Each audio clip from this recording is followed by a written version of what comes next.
Hey everyone, I'm Nicole Nalepa. It is December 24th, 2021. And today in Connecticut history, we're looking back at what happened last year as well as 5 and 10 years ago. Now, 1 year ago on this day, people were hunkering down for a pretty nasty wind and rainstorm. Channel 3's Matthew Campbell has that story for us. I would imagine I'm going to have water up to here. Up to your knees? Yeah. We start in New London on Stewart Ave, one of the city's most flood-prone areas. Michael Nathan lives here, and he's trying to protect his home from what he says has been the inevitable. What I've done is basically put plastic and sandbags up over my garage, so if it does get up to the floods to that point, then hopefully it's not going to come in my garage. Tonight he's hoping it'll be enough to withstand the triple threat of snow melt, rain, and high tide.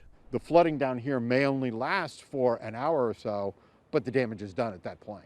Coming back down 95, New Haven is prepping for inches of rain. Mayor Justin Elicker also noting this coincides with high tide, writing, quote, "High tide in New Haven Harbor is 7:38 a.m. Christmas Day. Parks, DPW will continue clearing identified areas from snow." He also says the Elm City is staffing tree crews as well. The powerful winds and rain won't just stay near the shore. It will have the power to damage inland areas too. So, coming up 91 to the capital city, Hartford's Mayor Luke Bronin admits he's asking residents to go the extra mile. I'm going to make an unusual ask of you. If you can go out and check the storm drains outside your house and see if they are clear, that could make a big difference. It could make a big difference for you if you've got a house that is in an area where there might be flooding. Back in New London, it's going to be a restless Christmas Eve in the Nathan household. The nerves not related to what Santa might bring, but instead what Mother Nature might drop in the overnight hours. My cars aren't here right now because they're elsewhere, because and that's what we do. Every time you look and see that there's an event, we literally have to jump up, stop everything we're doing, grab the cars and get them out of here. And 5 years ago today, a local man was fighting for his life after a fire sparked right inside of his home this Christmas Eve. But the heroic actions of a neighbor may have saved his life. Channel 3's Sherry Harmon was on the scene and brought us this report. That neighbor lives right next door, just 2 houses down. He said when he came outside and saw the smoke, he didn't hesitate. He ran next door to try to help, risking his own life in the process. The smoke was starting to build up on the right-hand side of the first floor in the living room, and it started going bigger and bigger as I was trying to pull him out. Norman Rodriguez had little time to think about what he was doing. He just knew someone was trapped in the home next door, and it was engulfed in flames. Not really sure, to be honest with you. I know that I heard this man screaming in anguish, and I tried to open the door, and when I heard the scream again, I heard that he was like almost right there. I could tell. So I just decided to kick in the door initially to just see what was going on, and I immediately saw a naked man right there, so I just went into the house about 3 feet and tried to get him out.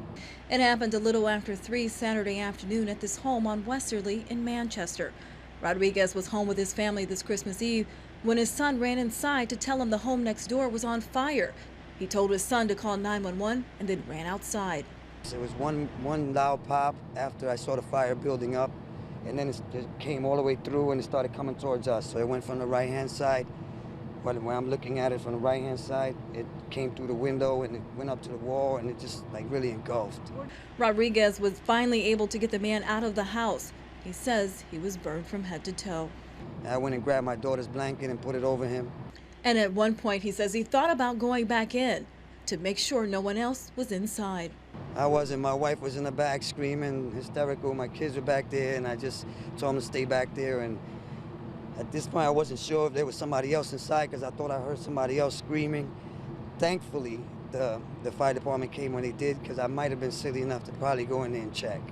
The 22-year-old victim was taken to Hartford Hospital, then transferred by Lifestar to the Bridgeport Burn Center in critical condition, but alive when he left Manchester, a scene Rodriguez will never likely forget. And now, as you can see, this is a 2-unit home. Another family lives inside that second home. Now, they were also forced out of their home tonight. No word yet on when they will be allowed back inside.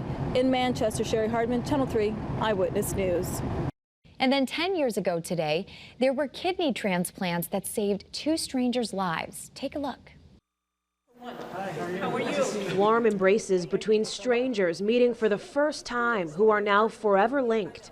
Michael Mullen, an investment banker from here in our state, and Vincent Tilson, a New York detective, were both in need of a kidney transplant. We wanted it done, as soon as possible. Michael's wife, Tracy, and Vincent's sister, Teresa, were willing to donate. It's my brother, so there's no question in the matter. If I can, I'm going to do it. But neither woman was a good match for their loved ones. So 2 weeks ago, in a carefully orchestrated procedure at New York Presbyterian Hospital, Tracy gave her kidney to Vincent, and Teresa donated to Michael in return. It all took place at once.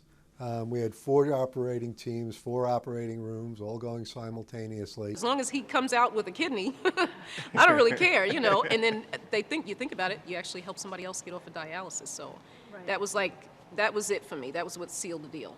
All 4 are still a little sore, but feeling good. Michael and Vincent joke they're just fine living with a woman's kidney. My wife would probably like that. I'll be more sensitive now. The 2 families are now looking forward to the holiday. I'm just so glad to have been able to do it and get back on track and have an awesome 2012. We deserve it. Grateful for the life-saving gift they received from each other. And those are some of the stories that happened on this day, December 24th, in Connecticut history.